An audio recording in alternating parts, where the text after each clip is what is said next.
Hello and very warm welcome to the Word of Imagination. This is Pooja Sharma.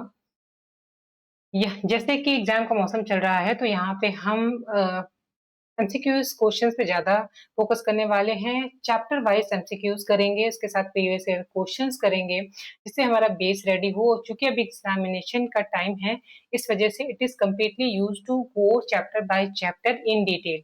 जैसे ही exam खत्म होगा उसके बाद हम सारे chapter with memory technique with understanding वो सारी चीजें हम कवर करेंगे आफ्टर एग्जामिनेशन।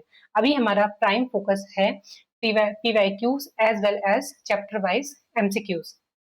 तो यहाँ से हम भाग 5 के बारे में बात करने जा रहे हैं। आज हम पॉलिटी किससे स्टार्ट कर रहे हैं, पॉलिटी के 5th पार्ट से स्टार्ट कर रहे हैं, क्योंकि सबसे लेंदी और सबसे ज्यादा क्वेश्चन इस एरिया से पूछे जाते हैं। सारे इंपॉर्टेंट सेक्शन जो हमारा गवर्नमेंट का जो एक स्वरूप है, अगर हम कहेंगे एक स्ट्रक्चर है, वो आपको यहाँ पे देखने को मिल जाएगा।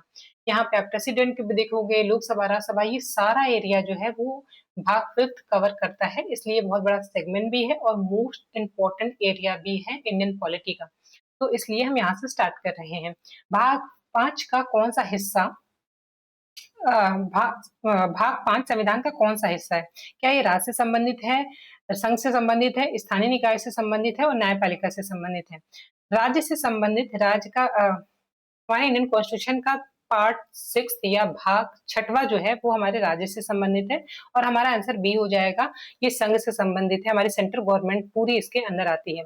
तो अब शुरुआत होती है तो ये आर्टिकल भी जानना जरूरी है कि कौन कौन से आर्टिकल इसके अंडर आते हैं। तो भाग 5 के अंदर ये शुरुआत हो जाता है आर्टिकल 52 से लेके 51 तक, और यहाँ से हमारा 52 में ही हमारे प्रेसिडेंट और प्रेसिडेंट से रिलेटेड बहुत सारी चीजें शुरुआत हो जाती हैं। उसके बाद हम देखते हैं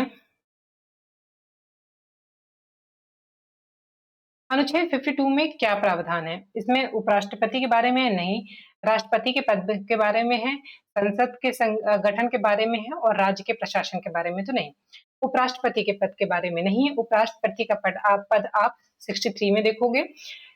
ये रहा 63। Let me change colour first, ये कलर ज्यादा सुटेबल नहीं लग रहा है। तो 63 हमारा हो गया उपराष्ट्रपति के बारे में।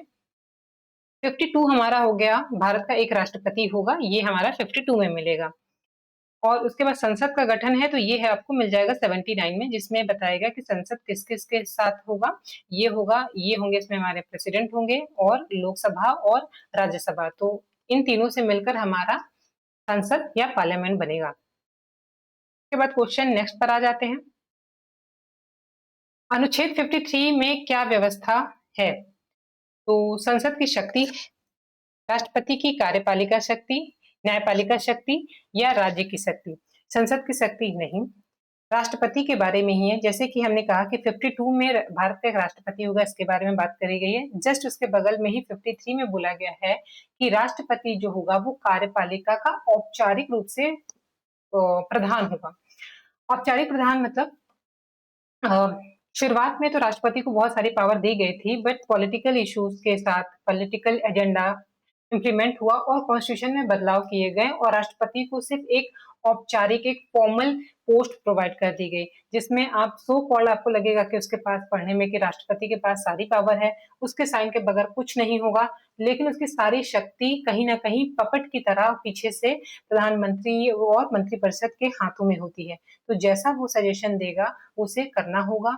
वो अपना एक सजेशन दे सकता है राष्ट्रपति कि आप इसे मत करिए या इसके बारे में फिर से सोच लीजिए, लेकिन एट द एंड जो बात मानी जाएगी वो मंत्रिपरिषद की ही मानी जाएगी। तो इन शॉर्ट राष्ट्रपति की सारी शक्तियों को बहुत ही लिमिटेड किया गया है, लेकिन कार्यपालिका का प्रधान होने का मतलब ये है कि चाहे इसको ये औपचारिक ही क्यों ना हो, लेकिन उसके बावजूद भी कोई भी अगर बिल पास होगा, चाहे राष्ट्रपति लास्ट में साइन करे, चाहे बिल पास करने से या प्रस्ताव रखने से पहले उसका साइन ले लिया जाए। फॉर एग्जाम्पल अगर जैसे राष्ट्र का किसी राज्य की सीमा में चेंज करना होगा तो कुछ ऐसी कंडीशंस होती हैं जिसमें हम पहले ही कंसर्न ले लेते हैं कि हाँ आप साइन कर दीजिए, उसके बाद इस चीज पर चर्चा होगी। तो जब राष्ट्रपति, तो किसी भी कंडीशन में बिल फाइनल तभी माना जाएगा जब राष्ट्रपति का सिग्नेचर उस पर हो जाएगा। तो इसलिए कार्यपालिका की शक्ति के बारे में बात किया गया। कार्यपालिका का औपचारिक प्रधान वो है और फाइनल उसके डिसीजन या साइन के बगैर कोई भी एक्ट या बिल पास नहीं हो सकता है। तो ये रहा हमारा 53। उसके बाद आप नेक्स्ट देखोगे राष्ट्रपति के बारे में। राष्ट्रपति का चुनाव कौन कराता है? तो ये हमारी निर्वाचन मंडल ही चुनाव कराती है।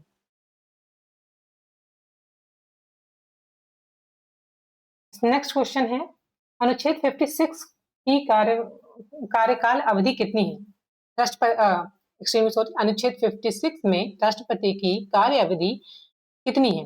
तो ये बहुत इजी है, सभी को पता होता है 5 साल की होती है, बट ये याद रखिएगा कि इसके साथ क्वेश्चन कॉम्प्लिकेट करने के साथ ये भी दे सकता है कि क्या अगर राष्ट्रपति को इन केस किसी भी वजह से इसके कार्यकाल के बीच में अगर निकाला जाता है, तो क्या जो नेक्स्ट आएगा वो रिमेनिंग या बचे हुए कार्यकाल के लिए आएगा, या फिर वो कंप्लीट एक पूरा अपना एक पूरा पीरियड पूरा करेगा।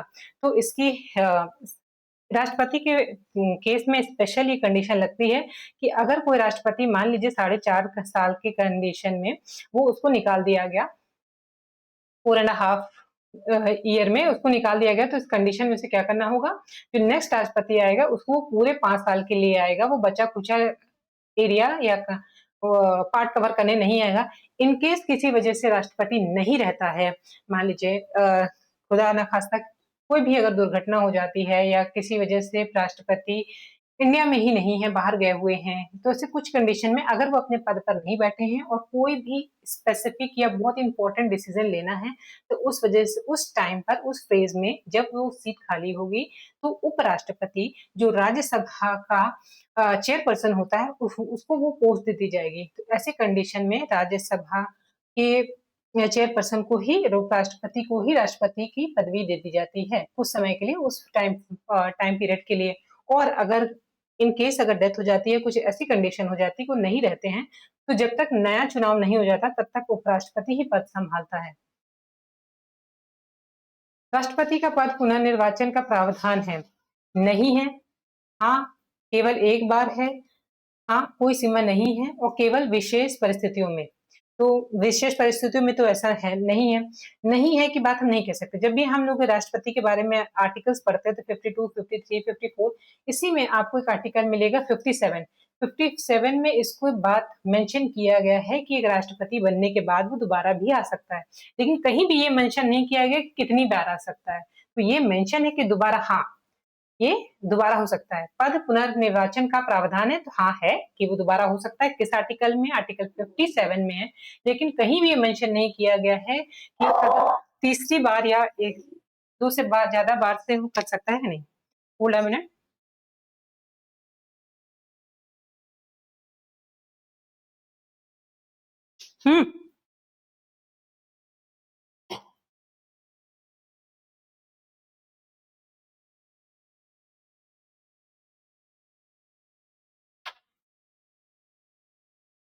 नेक्स्ट क्वेश्चन देखते हैं हम। अनुच्छेद 61 का संबंध किससे है? तो अनुच्छेद 61 हमारे राष्ट्रपति के महाभियोग से है। अगर राष्ट्रपति संविधान का उल्लंघन करता है तो उस पर महाभियोग लगाया जा सकता है। इसकी कंडीशन ये है कि जब प्रस्ताव पारित होगा तो 1/4 यानी 1/4 लोगों को इसके लिए प्रस्ताव देना पड़ेगा कि हाँ, प्रस्ताव देना पड़ेगा कि अब मुझे ये राष्ट्रपति ने अब ये मुद्दा को इस मुद्दे को पार्लियामेंट में उठाना है, तो कितने होंगे? 1/4 को पहले ये प्रस्ताव करेंगे।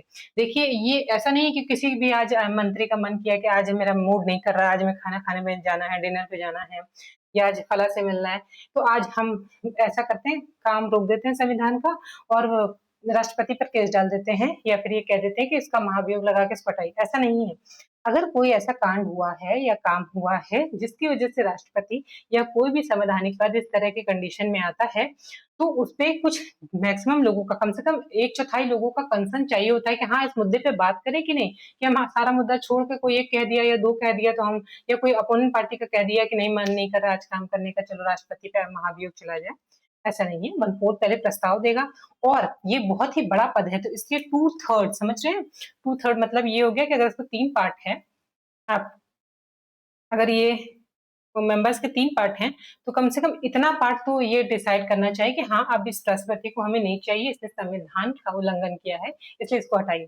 तो इसलिए ये 2 कंडीशन लगती है। अगर ये हो जाती है, तभी राष्ट्रपति को हटाया जा सकता है। उसके पहले जैसे ही प्रस्ताव पारित होगा, उसके बाद राष्ट्रपति को सूचना दी जाएगी, 14 दिन के पहले तक उन्हें सूचना दे दी जाती है कि भाई ये तुम्हारे पे महाभियोग लगाना चाहते हैं, 1/4 लोग हो गए हैं, अब तुम्हारे पे डिपेंड करता है कि तुम अपने आप को डिफेंड करो, अपना वकील रखो या पूरा अपने आप को पेश करने के लिए तैयार हो जाओ। तो ये किस में हो जाएगा? ये होगा राष्ट्रपति के महाभियोग में। आप तैयारी कर लो, अटॉर्नी जनरल से बात कर लो कि इस पे मुद्दे पर क्या किया जा सकता है। तो ये रहा राष्ट्रपति के बारे में।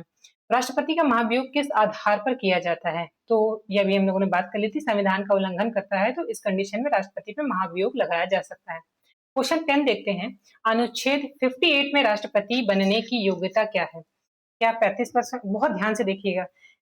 आप कंफ्यूज मत हो जाइएगा कि राज्यसभा में 30 है और लोकसभा में 35 है, तो राज्यसभा का मैक्सिमम 30 एज होती है तो राष्ट्रपति की भी 30 होगी। नहीं, अगर राष्ट्रपति और भी क्राइटेरिया फॉलो करता है, कौन कौन से क्राइटेरिया हैं उसके बारे में बाद में बात करते हैं। पागल ना हो, दिवालिया ना हो, इस तरह की कंडीशन के साथ ही इसकी एज भी यहाँ पे मैटर करती है, जो दशाओं में आती है कि किस किस दशाओं में राष्ट्रपति को हटाया जा सकता है या वो योग्य नहीं है, तो उसमें एक एज का भी क्राइटेरिया है। राष्ट्रपति एक लौती ऐसी पोस्ट है जिसको 35 साल मांगा गया है कि 35 साल मिनिमम आयु होनी चाहिए। मान लीजिए वो लोकसभा का और राज्यसभा का सभी का सारे क्राइटेरिया फुलफिल करता है, लेकिन उसकी एज 35 साल नहीं है तो वो एलिजिबल नहीं होगा। इस तरह से मान लीजिए कि लोकसभा में कहा गया था कि उनकी मैक्सिमम राज्यसभा में बोला गया था कि उनकी मैक्सिमम एज 30 होनी चाहिए और उसके पीछे एक लॉजिक दिया गया था कि जो एज ज्यादा होने पर लोगों को ज्यादा एक्सपीरियंस हो जाता है और क्योंकि वो सलाह देने के लिए या फिर एक राज्यसभा जो होती है वो एक बौद्धिक रूप से अपना सपोर्ट देने के लिए बनाई गई है, तो साथ ही साथ उनकी एज भी ज्यादा रखी गई है। तो समझ लीजिए राष्ट्रपति उनसे भी बड़ा होना चाहिए, तो उनको दादा तो ये यहाँ पे लोकसभा में और पार्लियामेंट में जो है हमारी एज का बड़ा वो है, बड़ी जल्दी जल्दी ये लोग एज बढ़ती है। 35 साल में लोग युवा हो जाते हैं लोकसभा के लिए, 30 साल में लोग बूढ़े बुजुर्ग और बुद्धिमान हो जाते हैं और 35 साल में दादाजी बन जाते हैं। 35 साल में सबसे बड़ा राष्ट्रपति होगा पद है, तो इस वजह से उसकी एज 35 साल रखी गई है। अनुच्छेद 74 में देखते हैं किसकी सहायता से मंत्री परिषद का प्रावधान है। सहायता के लिए मंत्रिपरिषद का प्रावधान है, अगेन राष्ट्रपति। अब लग रहा है कि बताइए बड़ा इंपॉर्टेंट पद है मंत्रिपरिषद, इसकी सलाह देने के लिए रखा गया है, लेकिन अगेन ये उल्लू बनाने वाला काम है। ये रही हमारी मंत्रिपरिषद पूरी। देखिए ये हमारी रही पार्लियामेंट। पार्लियामेंट में बहुत सारे मेंबर है, बहुत सारे, ऐसे चीटी की तरह बना दो।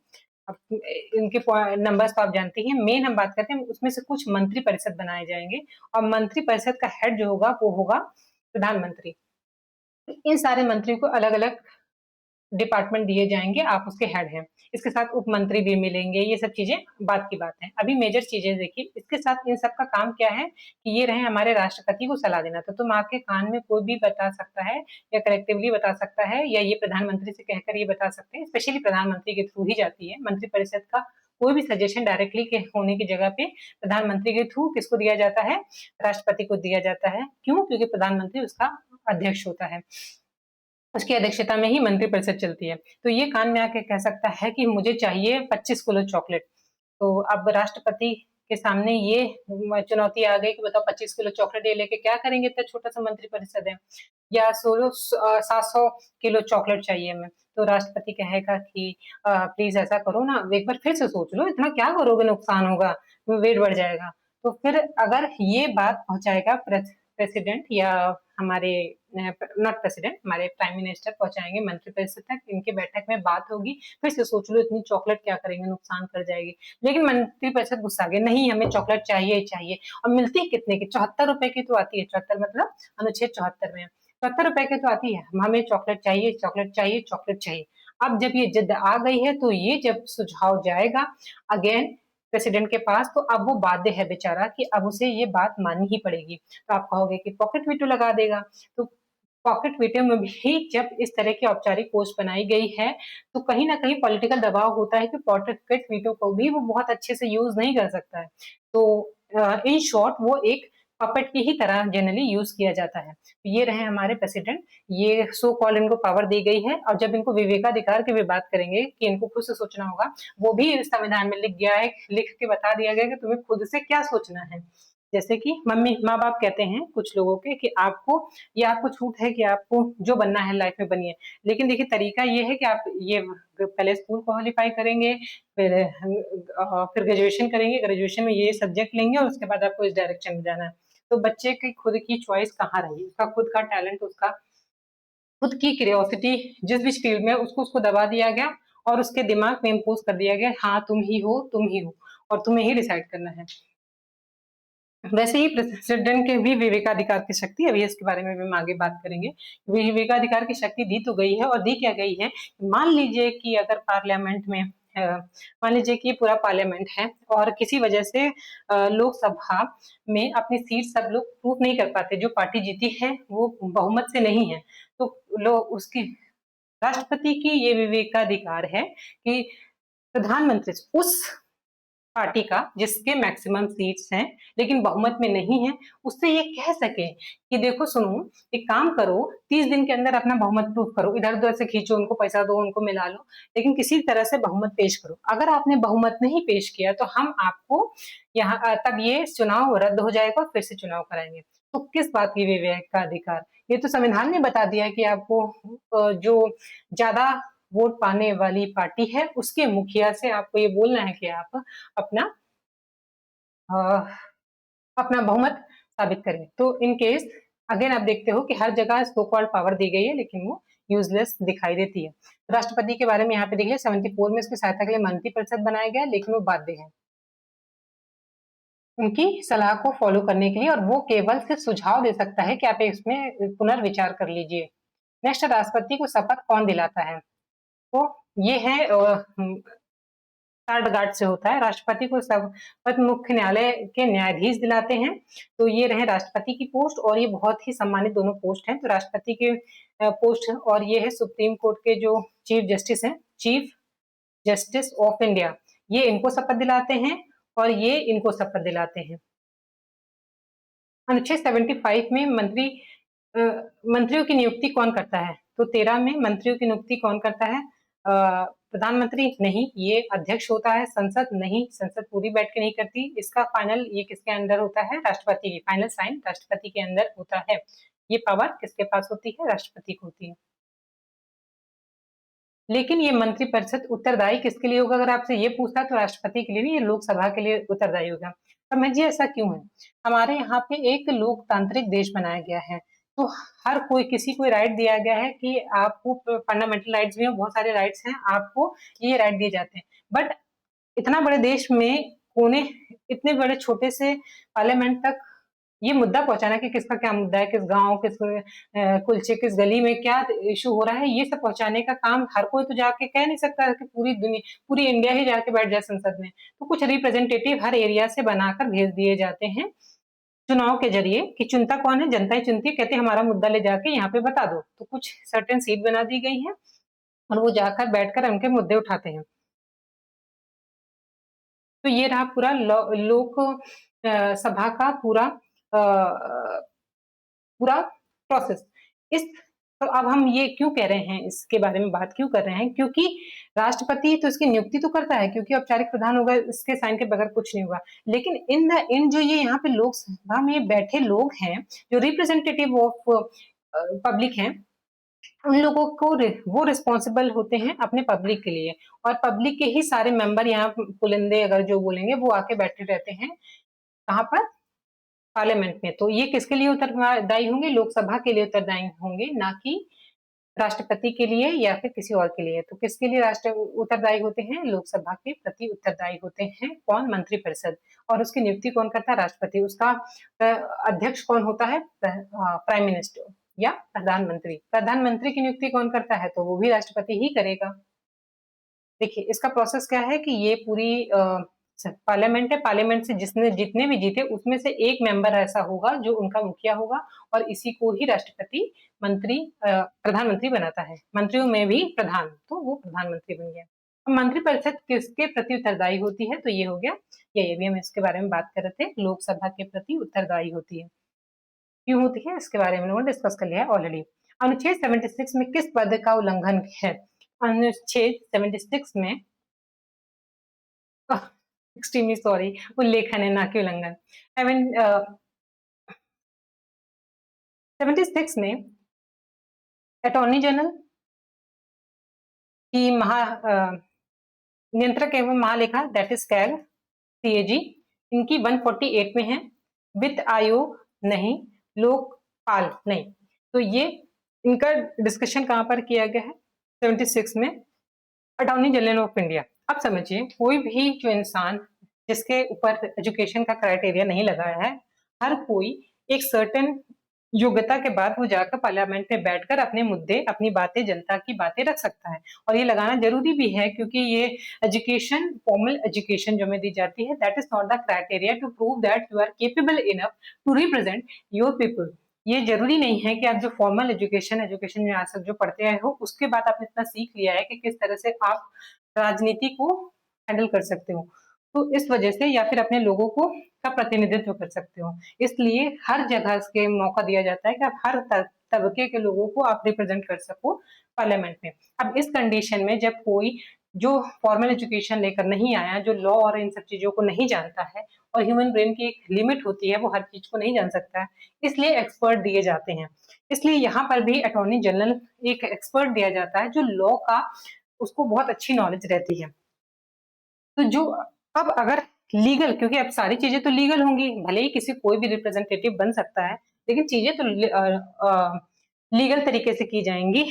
तो इस वजह से एक अटॉर्नी जनरल दिया जाता है कि कोई भी लीगल मुद्दे से कोई इशू हो जाता है तो आप जाके सलाह ले सकते हैं अटॉर्नी जनरल ऑफ इंडिया से, यानी महाधिवक्ता से।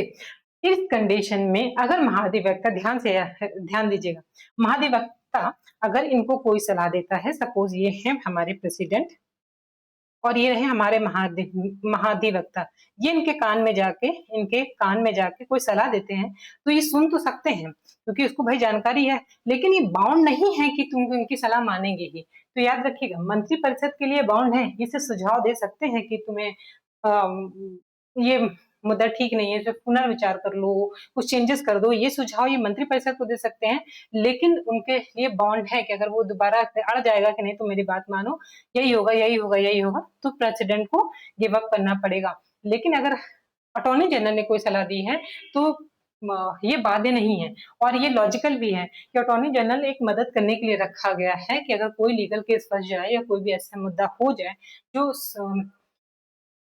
विधि के अनुसार ना हो, तो वहां पर ये क्या कर सकते हैं, अपना पॉइंट रख सकते हैं। अब आ जाते हैं, भारत का महाधिवक्ता किसका मुख्य कानूनी सलाहकार है? तो यही अभी महाधिवक्ता, यही राष्ट्रपति का कानूनी सलाहकार है। कानून से रिलेटेड जो भी सहायता देनी होती है या मुद्दा होता है, उसको ये डिस्कस करते हैं राष्ट्रपति से। नेक्स्ट क्वेश्चन है 18, अनुच्छेद 77 में क्या प्रावधान है? संसद की कार्यवाही नहीं, भारत सरकार का कामकाज। तो 77 में भारत सरकार का किस तरह का कामकाज कर रहा है, ये इसके बारे में है। 72 में राष्ट्रपति की क्षमादान शक्तियां हैं, बाकी शक्तियों के बारे में भी हम बात करेंगे।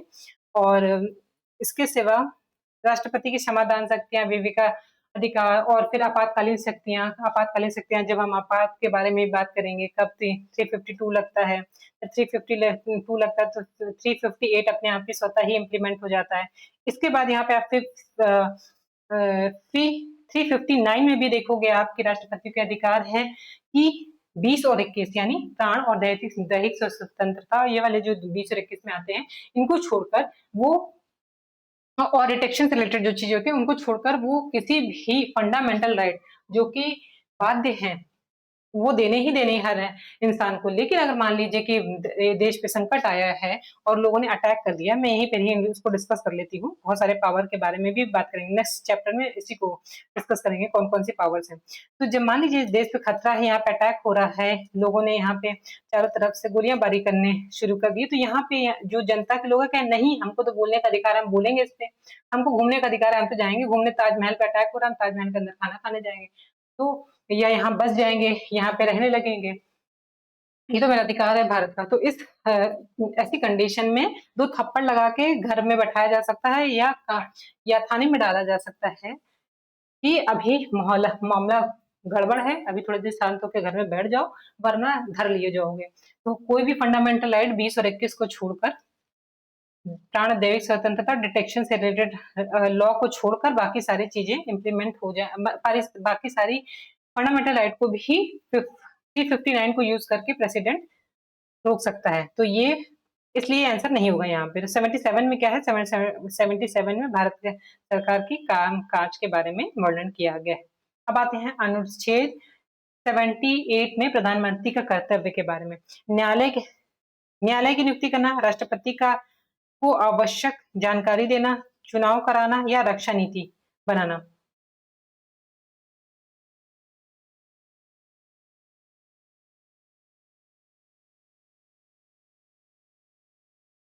पहला है न्यायालय की नियुक्ति करना, नहीं न्यायालय इसमें है ही नहीं। राष्ट्रपति की आवश्यक आवश्यक जानकारी देना, तो यहाँ पर आप देख रहे हो कि 74 में मंत्रिपरिषद की बात करी गई है, तो 78 में ये कहा गया है कि राष्ट्रपति को आवश्यक जानकारी प्रोवाइड करना। राष्ट्रपति अपने पद पर बैठा है और पूरे देश दुनिया में क्या चल रहा है उससे संबंधित कोई भी मुद्दा उठता है, उससे रिलेटेड जितनी भी डिटेल्स चाहिए होंगी, कोई मुद्दा ऐसे तो काम चलता नहीं है कि अच्छा बताओ आज मैं दोस्त, तो तुमने जो कहा सही है।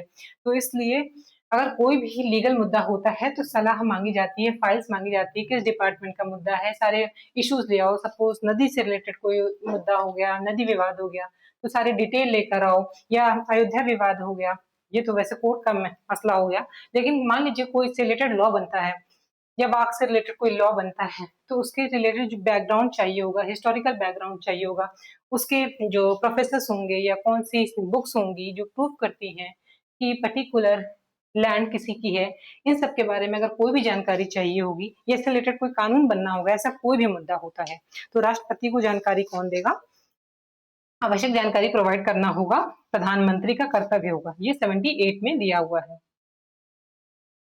उसके बाद है अनुच्छेद 80 का संबंध किससे है। अनुच्छेद 80 को देखिए, तीन यहाँ पे इंपॉर्टेंट अनुच्छेद को ध्यान रखिए, 79, 80 और 81। 79 में बात की गई है पार्लियामेंट की। पार्लियामेंट तीन बॉडीज से मिलकर बनता है, एक तो होगा प्रेसिडेंट, एक होगा राज्यसभा, राज्यसभा और लोकसभा। ये 79 में दिया हुआ है पार्लियामेंट के बारे में। 80 में राज्यसभा को अब डिटेल में चर्चा की गई।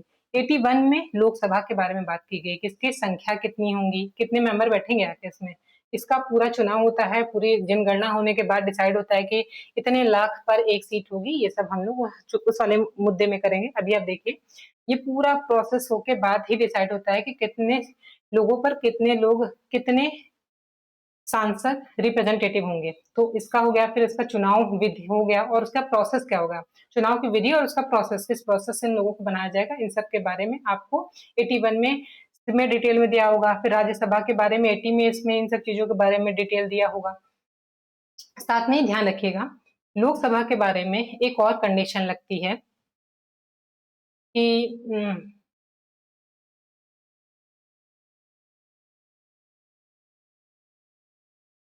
प्रेसिडेंट पे इसमें एक और कंडीशन लगती है, एक और चीज इसमें आपको देखने को मिल जाएगी। अब wait a minute, let me clean it first. इसको साफ कर दूं फिर बताती हूँ।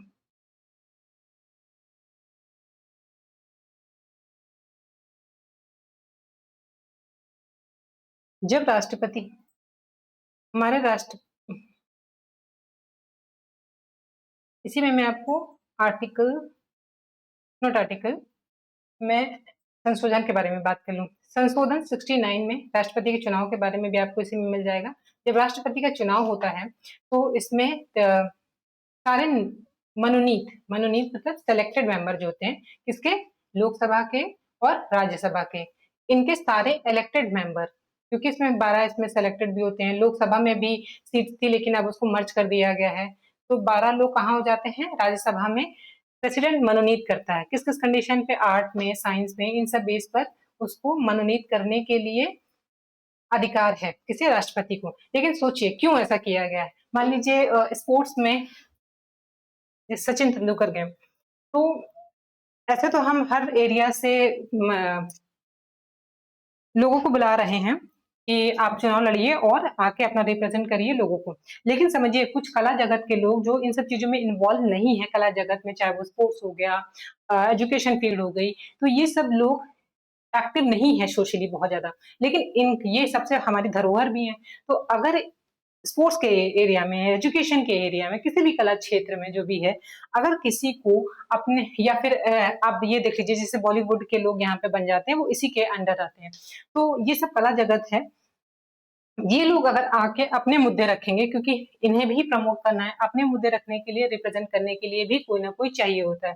तो किसी भी बहुत ही नामी जैसे सचिन तेंदुलकर हो गए, धोनी हो गए, इन लोगों को पोस्ट प्रोवाइड की जाती है ताकि वो भी रिप्रेजेंट करें कला जगत के लोगों को। इसलिए 12 लोगों को जगह दी गई है कि वो प्रेसिडेंट मनोनीत कर सकता है।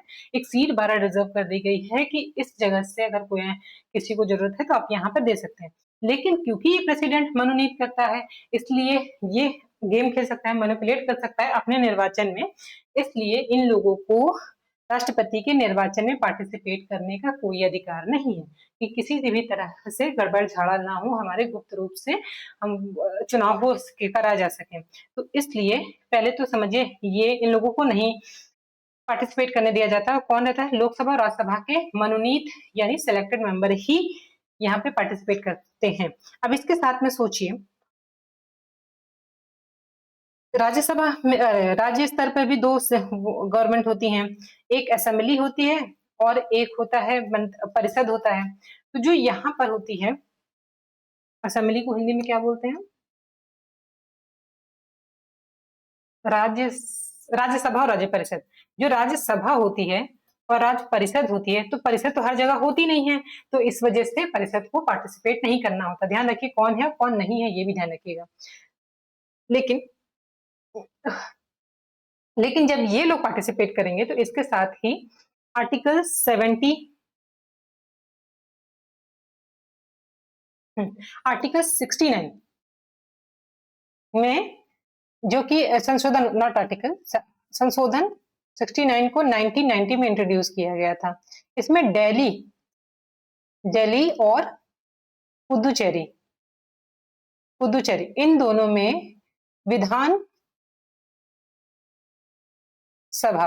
विधान परिषद बोलते हैं हिंदी में। Now it's come in my mind. विधानसभा बनाई गई। अब इन विधानसभाओं को क्यों बनाया गया? किसमें? एक 69 में पहले विधानसभाएं बनाई गई और 17 संशोधन करके कहा गया कि अब ये लोग भी पार्टिसिपेट कर सकेंगे किसमें? राष्ट्रपति के निर्वाचन में। होप सो आपको ये क्लियर हो गया होगा। दो जगहों पे ये दोनों यूटी हैं, दिल्ली और पुदुचेरी, ये दोनों यूटी हैं।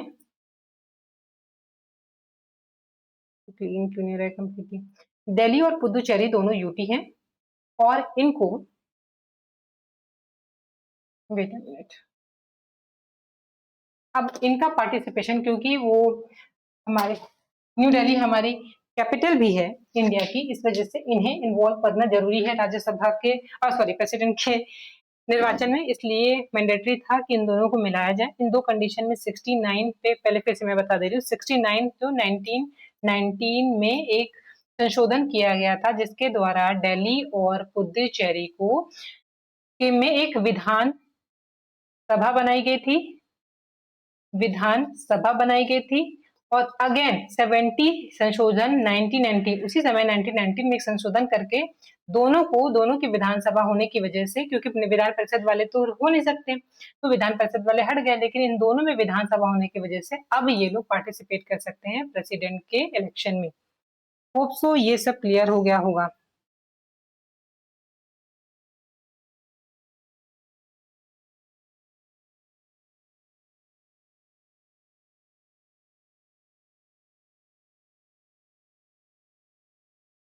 राज्य के कितने सदस्य राज्य में ये हो गया, राज्यसभा में कितने होते हैं मनोनीत, इसके बारे में 12 बात कर चुके हैं। अनुच्छेद 89 में संसद के कार्यकाल का उल्लेखन है।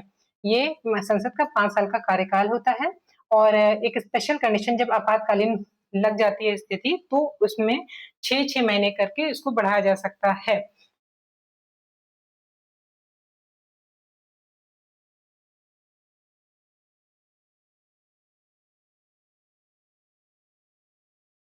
अनुच्छेद 85 में संसद के सत्र बुलाने की व्यवस्था किसके द्वारा की गई है? राष्ट्रपति ही संसद के दोनों सत्र बुलाता है और जब ज्वाइंट मीटिंग भी होती है जो कि 108 में दी हुई है। 108 में जॉइंट मीटिंग का संबोधन भी राष्ट्रपति ही करता है। सत्र बुलाने का, सत्र खत्म करने का, सत्रावसान करने का, ये सब अधिकार राष्ट्रपति के पास है। अनुच्छेद 88 में किसे संसद में भाग लेने का अधिकार दिया गया?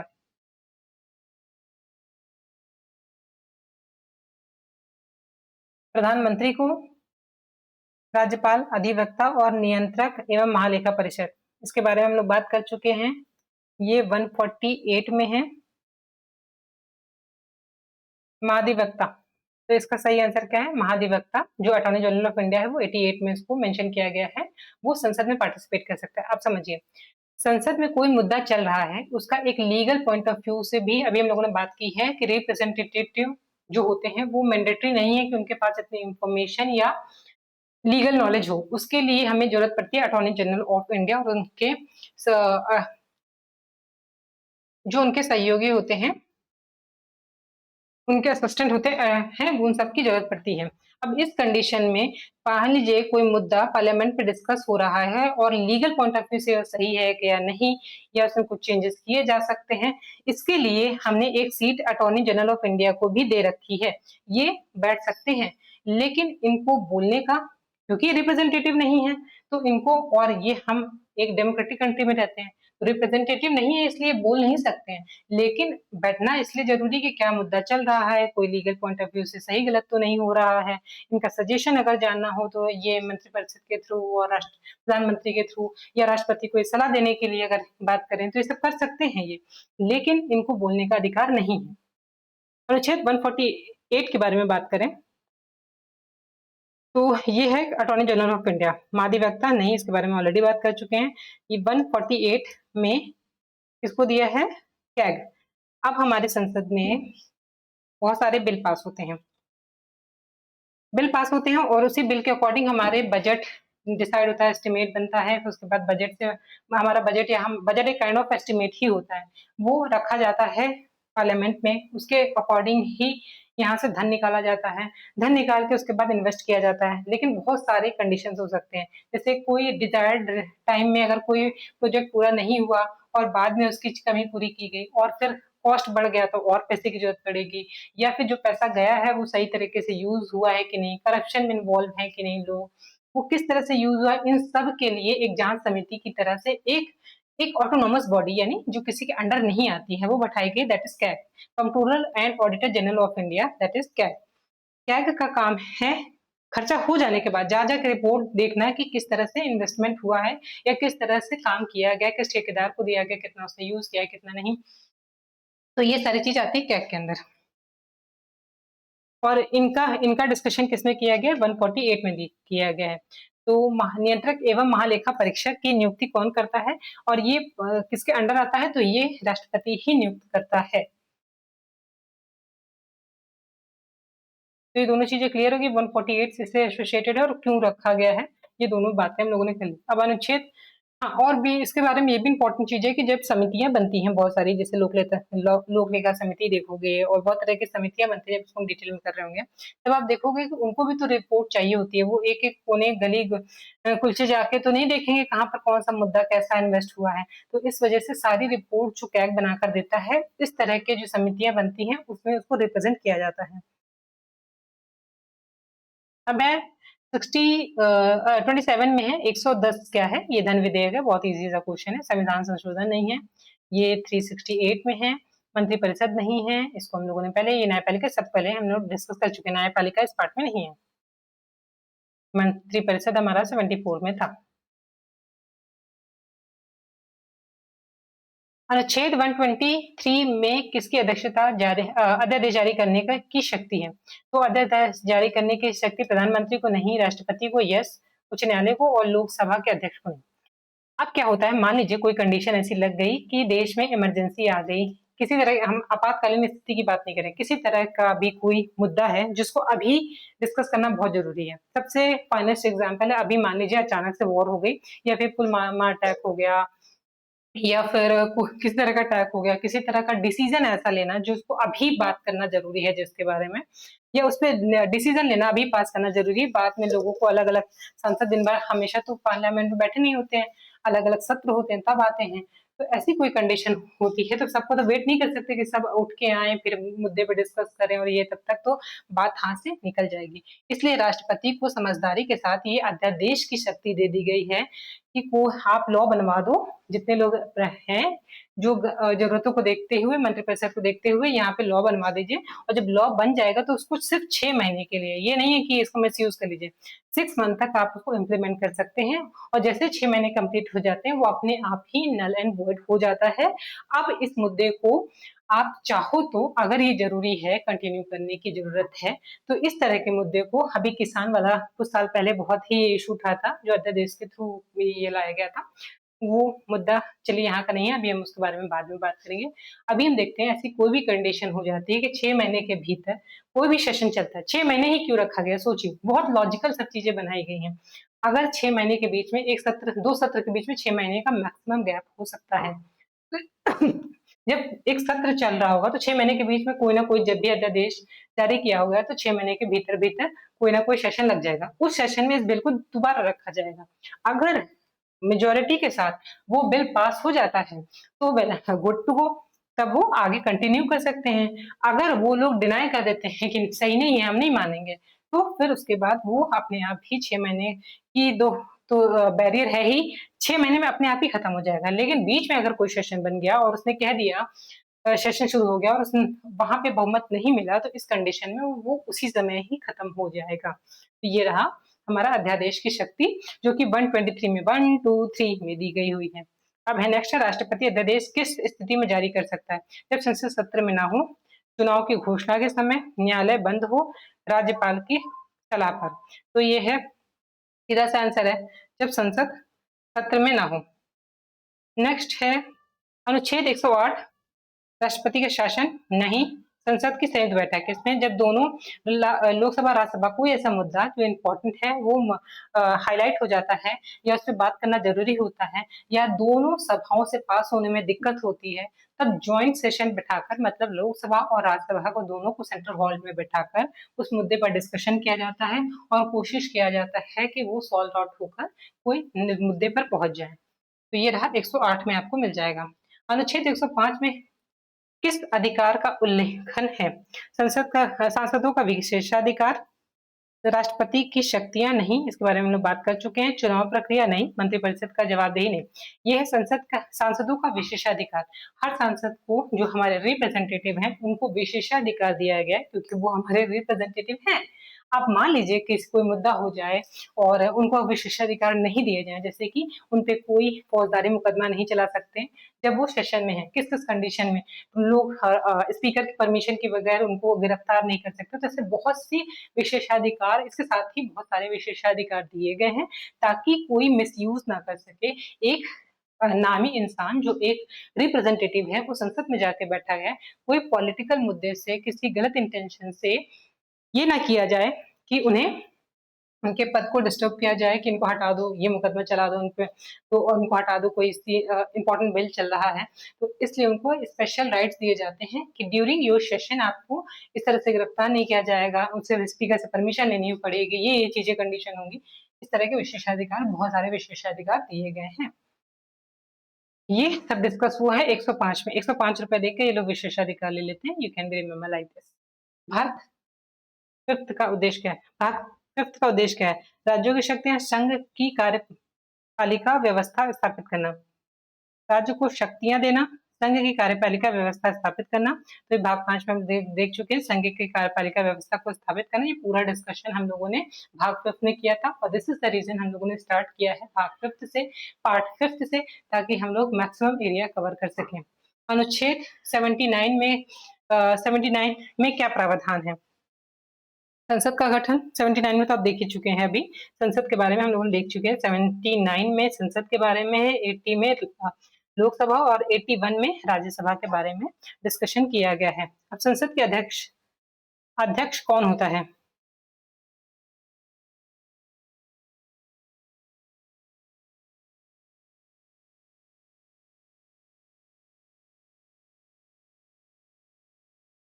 तो ये लोकसभा का अध्यक्ष, ये इसका अध्यक्ष होता है।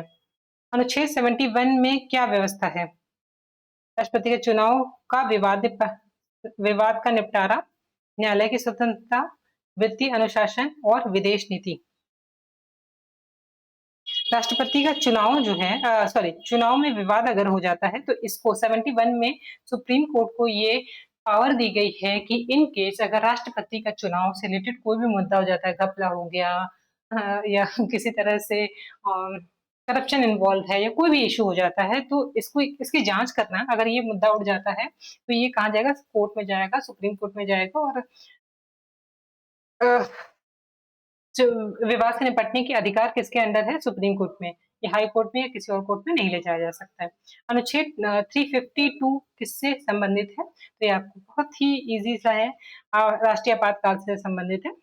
इसके बारे में हम लोगों ने पहले बात भी कर ली थी कि जब 352 लगता है तो 350 जब 352 इम्प्लीमेंट होता है तो वैसे ही 358 अपने आप इम्प्लीमेंट हो जाता है। 358 में क्या होता है, 19 आर्टिकल 19, 358 का मतलब है आर्टिकल 19। आर्टिकल 19 में क्या है, स्वतंत्रता, कौन कौन सी बोलने की, घूमने की, संगठन बनाने की और मिलने की, ये सब चीजों की जो संगठन वो है, इकट्ठा होने की, नोट मिलने की, इकट्ठा होने की, फिर संगठन बनाने की, घूमने फिरने की, कहीं बसने की, सारी जो स्वतंत्रता 19 में दी गई है उन सब को सबसे पहले खत्म कर दिया जाता है ड्यूरिंग इमरजेंसी। अगर राष्ट्रीय आपात लग गया है तो आप ये राइट नहीं है कि आप कहीं भी जाके घूम रहे हैं, स्पेशली ये इफेक्टेड एरिया में होता है। लेकिन अगर आपने इफेक्टेड एरिया में कोई भी इंटरफेयर करने की कोशिश की, अपना अधिकार जताने की कोशिश की, तो वो इस समय राष्ट्रीय आपात के समय में अपने आप ही निरस्त हो जाता है, ये आपको समझना होगा। और अगर राष्ट्रपति चाहे तो 359, इसीलिए हम फिर से रिपीट कर देना, अगर राष्ट्रपति चाहे तो 359 लगा के,